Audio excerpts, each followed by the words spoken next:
Okay, moving on with setup. So I've gotten her all put in place. You'll notice you've got the modern projector there on top, so I can still use that. But now the TV is in place, and I've gone through and kind of cleaned it up a little bit. So part of this TV, the interesting thing, and this guy that I bought it from, luckily he had kind of everything that it came with. And so it even came with this kind of interesting little measuring device, which basically is just two threads that go across and then anchor into the bottom of the two legs of the screen. And so then that tells you how far away to put the projector from the screen, which is it's interesting. I remember when I set up some of my Bose equipment, it was like, oh no, wear this headband and then it can detect where you are in the room. But obviously this is a little more low tech. So anyway, I am gonna keep polishing her up, setting her up, and I will let you know soon what it looks like when it's on. Cheerio! Alright everybody, so I have given her a good wash and buff up here at the back. She's looking good. You see the little Trinitron goodness here. Got your channel selectors, 13 unlucky 13 channels. Here's your volume and the power button. So obviously, because we've been moving this, I'm gonna open this guy up, and here's all your you know, your brightness controls, all that good junk.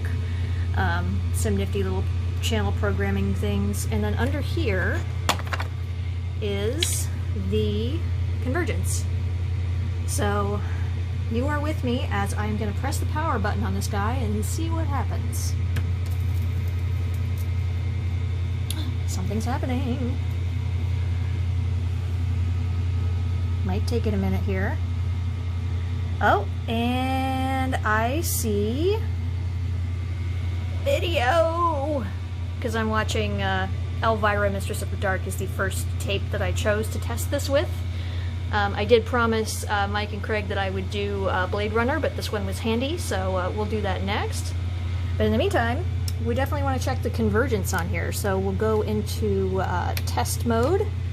And as you can see, it's a little out of alignment, which I can't blame it for being, because it's definitely had a bumpy ride in the car from Washington to here. So let's see what I can do. I'll keep the video up there.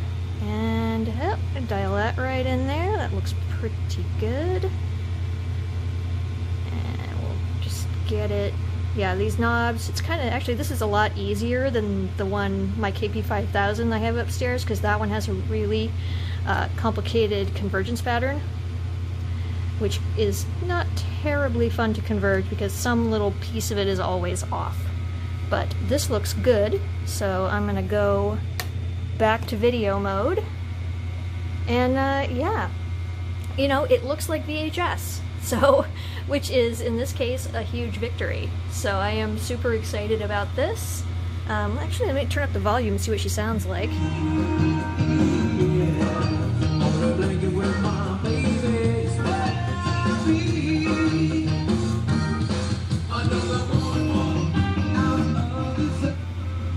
So this is pretty freaking cool. So yeah, that is the TV working. And actually, while I've got you here, I will show you this that came with it.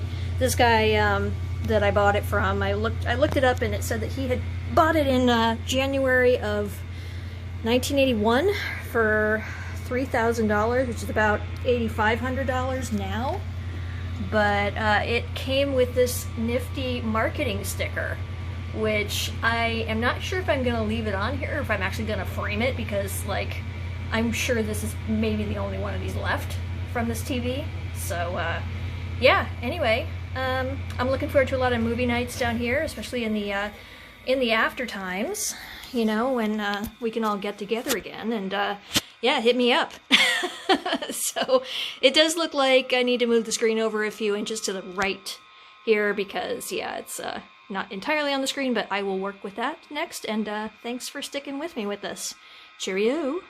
Alright, I figured I should show you this as well. This is the RGB guns on the front of this baby. They're working just beautifully. And so we'll take a look inside each one. You can kind of see Elvira is hanging out in there. And so, yeah. So this was an awesome day. Alright, I will talk to y'all later.